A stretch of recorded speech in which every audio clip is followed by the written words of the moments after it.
We've all seen it. The slow-motion flag waving in the sunset, the square-jawed hero walking away from a burning battlefield, and the unmistakable sound of helicopters slicing through foreign skies. For decades, American action films have embraced a particular brand of cinematic patriotism, loud, proud, and utterly unapologetic.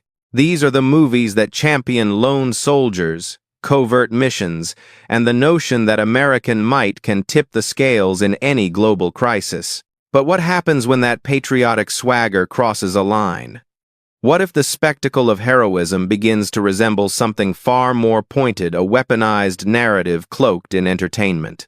Behind the explosions and the bravado, some films carried messages that rang a little too loud, a little too clear, and not everyone was willing to let them play. Some were quietly banned.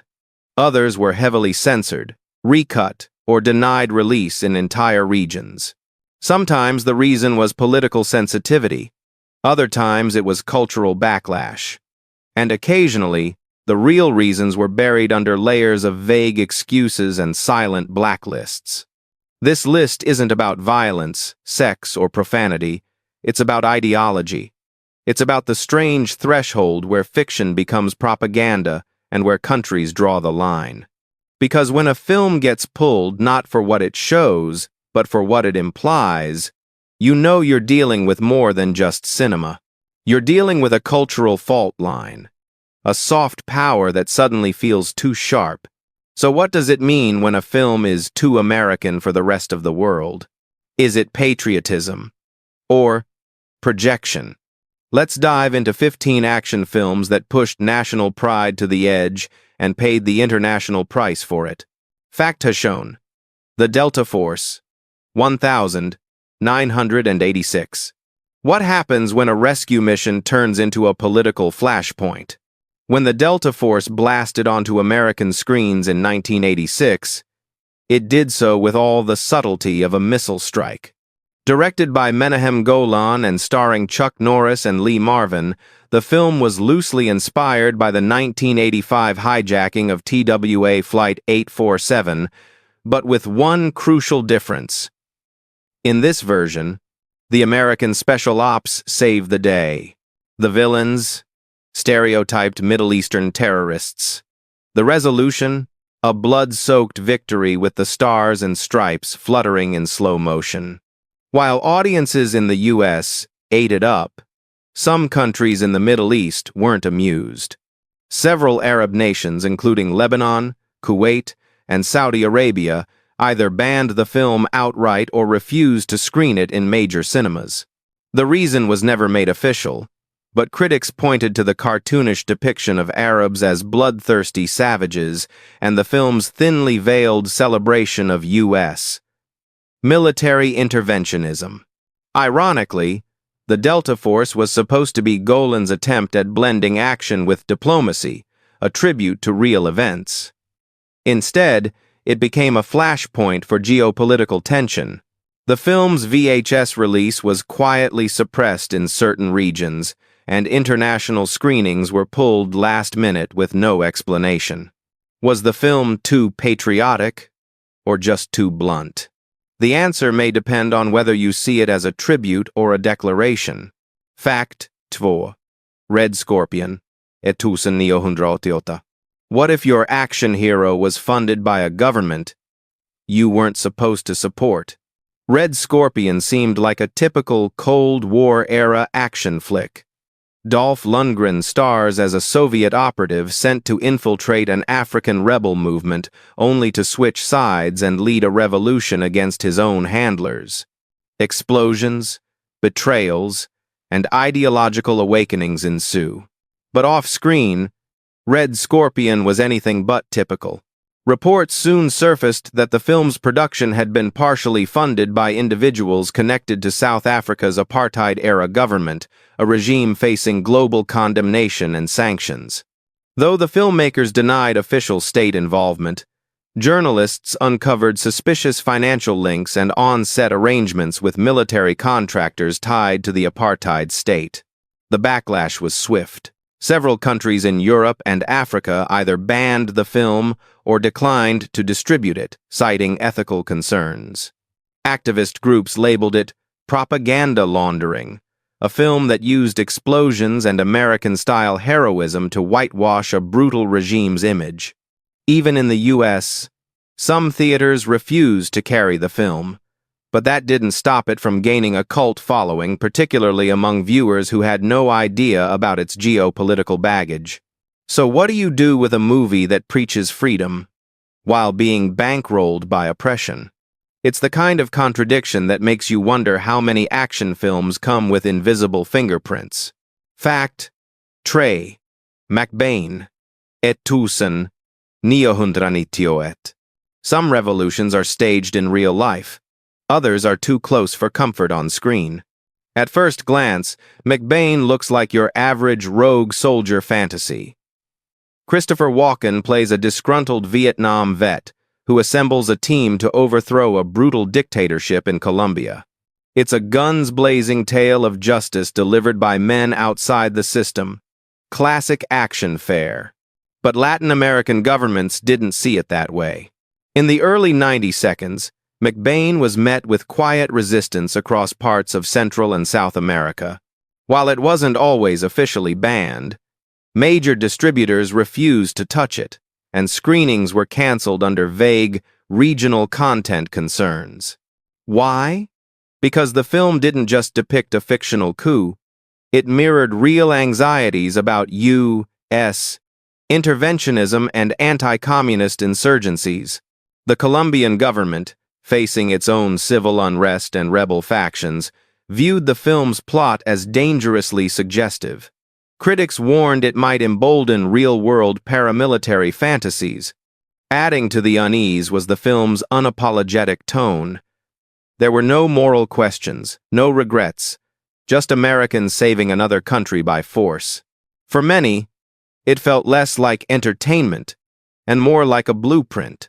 Was McBain a guilty pleasure or a projection of foreign policy fantasies?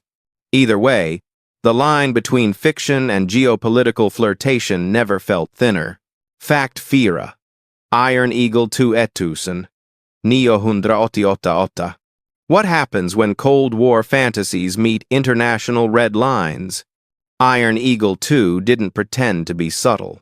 In this Cold War sequel, American and Soviet pilots, once bitter enemies, are forced to collaborate on a joint strike against a fictional Middle Eastern nation allegedly developing nuclear weapons. But the real target wasn't the enemy on screen, it was the global audience. While the film leaned into themes of unlikely alliance, its framing was unmistakably ideological. The villains were generic, Middle Eastern-coded aggressors, and the American pilots were portrayed as morally grounded and technically superior. The Soviets? Reluctant partners, occasionally crude but ultimately redeemed by exposure to American values. That narrative didn't sit well abroad. Several Eastern European nations, particularly those under Soviet influence, refused to distribute the film. Meanwhile, Middle Eastern broadcasters declined to license it for satellite release, citing concerns over cultural misrepresentation and thinly veiled military posturing.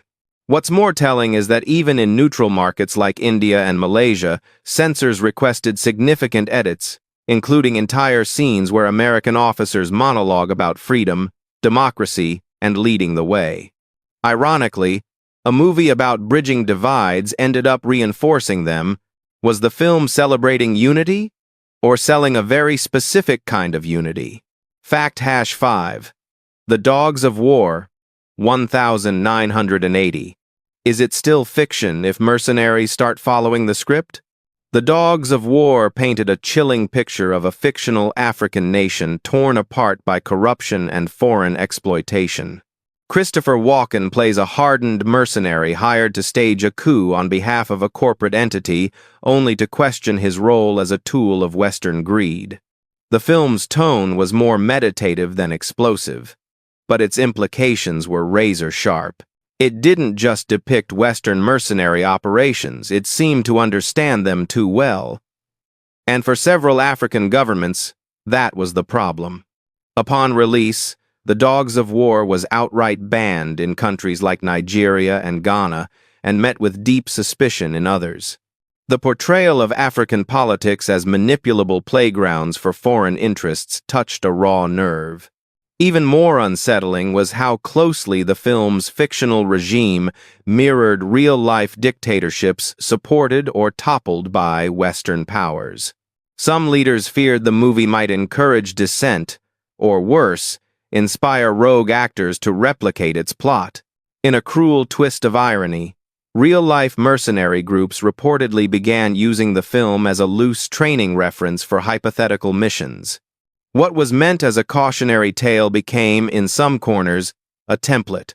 When fiction is too close to history, does banning it preserve peace or just delay reckoning? Fact, Shest, Rambo 3. Tisig 980. When your hero helps yesterday's allies who became today's enemies. In Rambo 3, Sylvester Stallone's iconic character heads to Afghanistan to rescue his old friend from the Soviets and ends up arming local Mujahideen fighters in the process. At the time, the U.S. was supporting Afghan resistance as part of its Cold War strategy. The film, of course, doubled down on that narrative with guns, horses, and explosions. But history had other plans. Following the events of 9/11 and the U.S. led war in Afghanistan, Rambo III became an uncomfortable relic. The very fighters Rambo assists, hailed in the film as freedom-loving heroes, bore resemblance to groups the U.S. would later combat.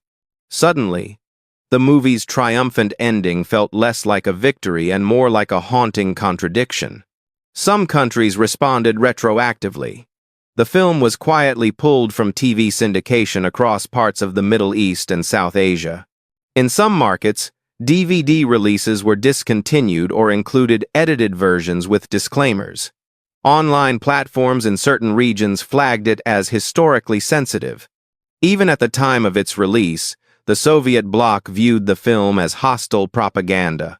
It was never shown in theaters across most Eastern European countries, not because of the violence, but because of what it symbolized. Was Rambo fighting for freedom? Or just writing the first act of a longer tragedy? Sometimes, action heroes don't age well, especially when global politics catch up with the script. Fact #7. Act of Valor, 2012. What if a film wasn't inspired by the military, but made with it? Act of Valor was marketed as a gritty, authentic portrayal of Navy SEAL operations, and it delivered on that promise with startling realism. That's because it didn't just feature actors playing soldiers. It cast active duty U.S. Navy SEALs in leading roles, executing choreographed missions based on real-world tactics and weaponry. While American audiences were intrigued by the unfiltered portrayal of combat, some international critics were deeply uneasy. The film wasn't just military-themed, it felt military-sanctioned. Every beat of the story reinforced American military superiority, ethical clarity, and covert capabilities. The villains were vague but vaguely foreign. The stakes were global, and the message was clear. America wins wars you never even hear about. Several countries in South America and the Middle East either declined theatrical distribution or aired it with heavy disclaimers. Even in Europe, critics accused it of being a recruitment ad masquerading as cinema. In Russia and China, state media dismissed it as strategic propaganda glorifying American interventionism under the guise of storytelling. What made Act of Valor controversial wasn't just who made it. It was the feeling that it wasn't a film at all but an extension of policy. When the camera follows real soldiers into fictional war zones, where does entertainment end and influence begin? Fact has height. 13 Hours. The Secret Soldiers of Benghazi, 2016. Some movies provoke outrage. Others walk into one already burning. Directed by Michael Bay, 13 Hours dramatizes the real-life 2012 attack on the U.S. consulate in Benghazi, Libya, a politically explosive event that had already fueled years of controversy in Washington. The film focused on 6 American security contractors who defended the compound, portraying them as abandoned heroes holding the line while bureaucrats hesitated. The issue wasn't what the film showed, but what it left out. 13 Hours barely touched on the broader context: the collapse of Libya, U.S. foreign policy missteps, or the geopolitical vacuum post-intervention. Instead, it zeroed in on valor, chaos, and betrayal through a lens of rugged, masculine sacrifice. That narrow framing led several countries, including Libya itself, to refuse theatrical release. In European markets, particularly France and Germany, it was criticized as one-sided and inflammatory. Arab news outlets condemned it as a simplification of a far more complex conflict, one where American presence was anything but neutral. Even within the U.S., the film became a Rorschach test, praised by some as a tribute to bravery, slammed by others as a partisan sledgehammer wrapped in action sequences. Was 13 Hours honoring the fallen or rewriting a battlefield into a campaign ad? Sometimes, the loudest explosions cover up the quietest truths. Fact. Ni. Green Zone. Torusinde. Ati. What happens when a movie questions the very war it's dramatizing and still feels too American? In Green Zone, Matt Damon plays a U.S. Army officer deployed in Iraq, searching for weapons of mass destruction only to discover the intelligence is flawed, the motives murky, and the mission manipulated. It's a rare Hollywood action film that dares to question American justification for war, while still centering on an American protagonist awakening to the truth. But the film's attempt at self-critique didn't land everywhere. In Iraq, the movie was initially approved for limited screenings, then pulled after backlash from local officials who claimed it still glorified the American presence, despite its critical framing. The issue wasn't the plot. It was the perspective. Audiences in the Middle East and parts of Southeast Asia rejected Green Zone as a paradox, a film that condemns U.S. military intervention, by telling the story through the eyes of a heroic American soldier. To them, it wasn't subversive, it was patronizing. Even in countries like Turkey and Pakistan, the film drew mixed reactions. One critic wrote, "It wants credit for admitting the war was built on lies, but insists those lies were only discovered by noble Americans. Praise him in place." When the message is clear but the messenger never changes, can cinema truly confront empire? Or does it just dress it in remorse? Fact is on zero. Rules of Engagement. 2000. What if the line between heroism and war crime is redrawn by a script? In Rules of Engagement, Samuel L. Jackson plays a Marine colonel court-martialed after ordering his troops to fire on a crowd of protesters outside a U.S. embassy in Yemen. The film, framed as a courtroom thriller, unfolds through flashbacks, political maneuvering, and moral ambiguity. But the real controversy didn't come from the courtroom, it came from outside it. Arab American organizations and human rights groups were quick to condemn the film's portrayal of Arab civilians as violent aggressors, with critics arguing that it dehumanized entire populations for the sake of emotional impact. The Yemeni government officially protested the depiction of their country and its people, calling the film deliberate defamation. Several Middle Eastern nations banned the film outright. Paramount Pictures insisted it was a fictionalized story, but the damage had been done. Protesters argued the film didn't just mirror post-9/11 sentiment. It helped build the emotional scaffolding for it. Even in countries that allowed the film to screen, many theaters quietly dropped it after opening weekend. And while Rules of Engagement tried to wrestle with the murkiness of combat, it ultimately left viewers with a familiar message. When in doubt, trust the American soldier. Is ambiguity still ambiguous when the conclusion is pre-written? Fact 11. Clear and present danger. 1994. How do you ban a movie that exposes exactly what critics feared all along? Tom Clancy's novels have always straddled the line between speculative fiction and military insight. In Clear and Present Danger, that blend becomes razor-sharp. Harrison Ford reprises his role as Jack Ryan, who uncovers a covert CIA operation in Colombia targeting drug cartels with American boots on the ground and plausible deniability flying overhead. While marketed as a political thriller, the film hit too close to home in Latin America. Colombia, the setting for the film, denounced its release, claiming the story portrayed their nation as a lawless jungle riddled with corruption and chaos. Other South American countries followed suit, fearing the film would stoke anti-American sentiment or provoke domestic unrest. The irony? The film was meant to critique unchecked American power, not glorify it. But because the heroes still wore U.S. flags and carried out Black Ops missions with clinical efficiency, the criticism felt hollow to many outside viewers. To them, it wasn't self-reflection, it was a flex. Worse, some paramilitary groups reportedly used clips from the film in propaganda videos, twisting its message entirely.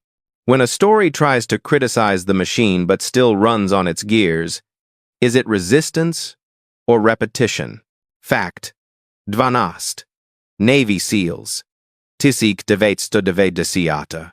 What happens when the recruitment poster becomes a feature film?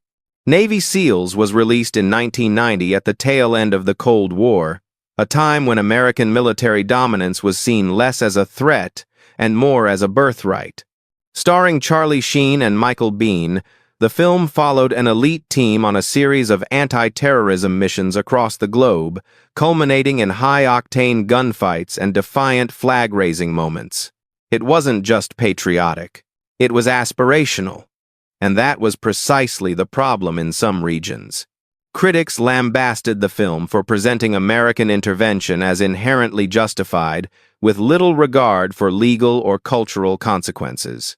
The Middle Eastern antagonist archetype was so broadly drawn it bordered on caricature, and the film's unwavering tone of military righteousness raised alarms in countries already sensitive to foreign presence. Egypt and Jordan both declined distribution, citing concerns over regional misrepresentation. Several European markets aired edited versions that removed overtly nationalistic dialogue. But perhaps the most revealing twist came from within the U.S. Military recruitment reportedly spiked following the film's release.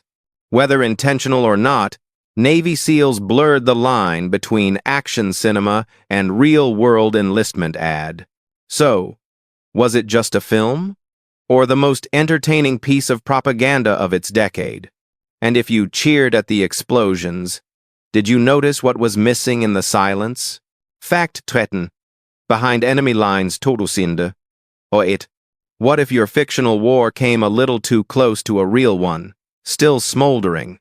Behind Enemy Lines dropped just weeks after the September 11 attacks, a film about an American pilot shot down over Bosnia, navigating hostile terrain while uncovering evidence of war crimes. It's a high-stakes survival thriller with explosions, satellite tracking, and that signature early 2000s techno-military aesthetic. But not everyone saw it as harmless fiction. In Serbia and parts of Eastern Europe, the film was viewed as inflammatory. It depicted Serb paramilitary forces as genocidal villains and painted NATO's presence in the Balkans as a force for justice despite the complicated, bloody, and still raw history of the region. The Serbian government condemned the film, and several cinemas refused to show it. More striking was the decision by television networks across the region to ban or delay broadcasts for years, labeling the content as provocative and politically insensitive. To outsiders, it might seem like just another rescue mission. But for those who lived through the war, it felt like Hollywood rewriting the moral narrative, casting American intervention as clean, heroic, and unequivocal. When fiction tramples on real wounds, is it entertainment or erasure? Fact Hashonafor, The Siege, 1998. What if a film foreshadowed a future and was punished for the accuracy? The Siege imagined a terrorist attack on New York City, leading to martial law, mass detentions, and the erosion of civil liberties. Denzel Washington plays an FBI agent grappling with fear-driven overreach, while Arab-American communities are targeted in the name of national security. At the time, it was controversial. After 9/11, it became prophetic, and that made it even more dangerous. Before its release, Arab-American advocacy groups condemned the film for portraying Muslims as sleeper agents and terrorists. Several Middle Eastern countries banned it immediately, citing cultural defamation and incitement. But the real twist came later. Post 9/11, the film was quietly buried by some broadcasters. It aired rarely, if at all, and DVD distribution in certain countries slowed. Not because it was offensive, but because it hit too close to home. The Siege had predicted a scenario the world wasn't ready to admit was possible. Was it a warning or a rehearsal? Sometimes the films we silence are the ones we need to hear the most. Fact Femton, American Sniper 2014. What if a biography became a battlefield of its own? Directed by Clint Eastwood and based on the memoir of Navy SEAL Chris Kyle, American Sniper tells the story of the deadliest marksman in U.S. military history. It's a personal journey through war, trauma, loyalty, and vengeance. The film was a box office success in the U.S., but globally it drew fire. In Iraq, Lebanon, and Iran, the film was banned for its portrayal of Arabs and Muslims as faceless enemies, targets in a first-person shooter-style moral universe. Critics called it dehumanizing, one-sided, and emotionally manipulative. In Egypt, protesters gathered outside theaters demanding the film be pulled. In France and Italy, screenings were met with heated debate. The controversy wasn't just about representation. It was about glorification of war, of killing, of a worldview where them versus us isn't just the plot, it's the justification. Even some American veterans expressed discomfort. Was the story about service or supremacy? In the end, American Sniper wasn't just a movie. It was a mirror, and not everyone liked what they saw. Bonus fact: Team America, World Police, Elfan wa Arba. What if a parody was banned, not because it mocked America, but because it nailed it too well? This one didn't make the top 15, but it might just be the strangest of all. Team America. World Police was never meant to be subtle. Created by Trey Parker and Matt Stone, the minds behind South Park, the film is a profanity-laced puppet satire that skewers both American foreign policy and Hollywood self-importance in equal measure. Giant explosions, Broadway musical numbers, and a puppet sex scene, it's all part of the package. But beneath the chaos, the message was disturbingly sharp. America sees itself as the global police force, charging into conflict zones with arrogance, ignorance, and complete disregard for cultural nuance. That idea didn't go over well in many countries. Germany initially delayed the release, citing concerns over its depiction of world leaders. South Korea and Saudi Arabia banned it outright.